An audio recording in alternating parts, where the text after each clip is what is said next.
کیا کبھی آپ نے یہ سوچا ہے کہ آج زمین پر موجود پانی در حقیقت کہاں سے آیا ہے؟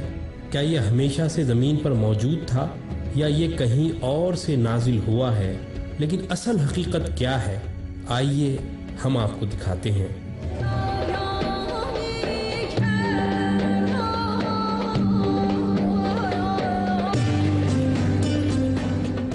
جدید سائنسی تحقیقات کے مطابق آج سے کم و بیش 4 ارب سال قبل زمین آگ کا ایک ایسا گولا تھی جس پر مسلسل پتھروں کی بارش ہوتی رہتی تھی،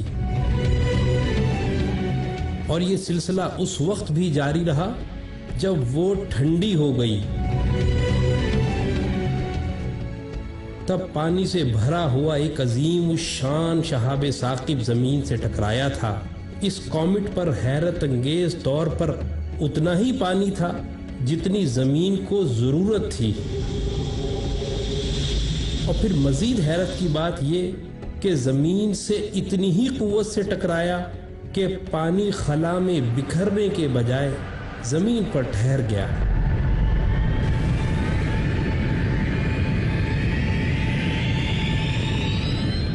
اس عظیم دریافت پر قرآن سورہ مومنون میں حقیقت کی مہر کچھ اس طرح لگاتا ہے کہ اور ہم نے آسمان سے ایک خاص مقدار میں پانی اتارا اور پھر اس کو زمین پر ٹھہرا بھی دیا۔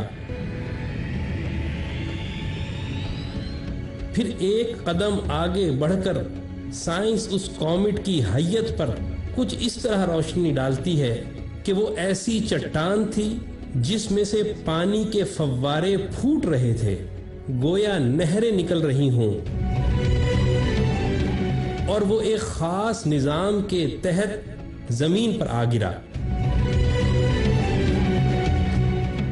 اسی بات کو قرآن تمثیلاً سورہ بقرہ میں کچھ اس طرح بیان کرتا ہے کہ اور پتھروں میں سے تو کچھ وہ ہیں جن سے نہریں بہہ نکلتی ہیں، اور کچھ وہ ہیں جو پھٹ جاتے ہیں تو ان میں سے پانی فواروں کی مانند پھوٹ پڑتا ہے، اور کچھ وہ ہیں جو اللہ کے ڈر سے زمین پر گر پڑتے ہیں۔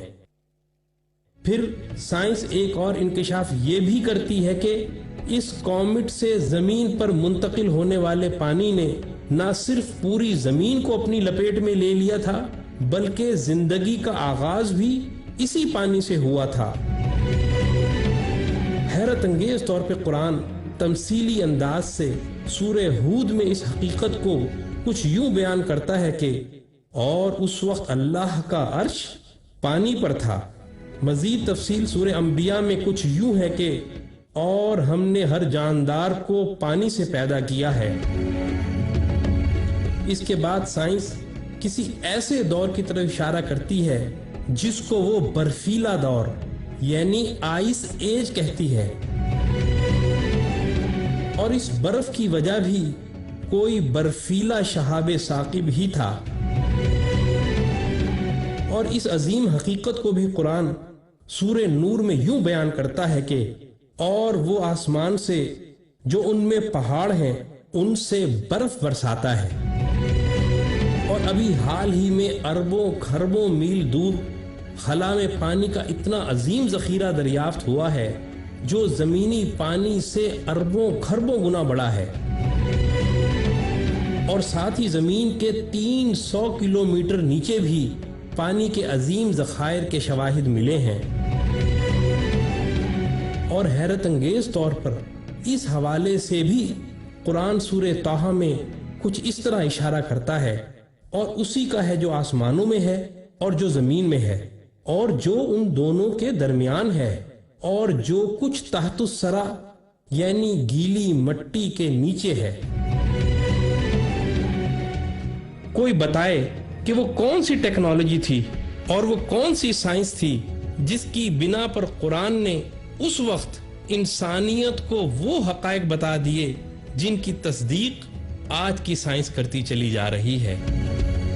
کسی کے پاس کوئی جواب نہیں سوائے اس کے کہ وہ کلمہ پڑھ کر اسلام میں داخل ہو جائے۔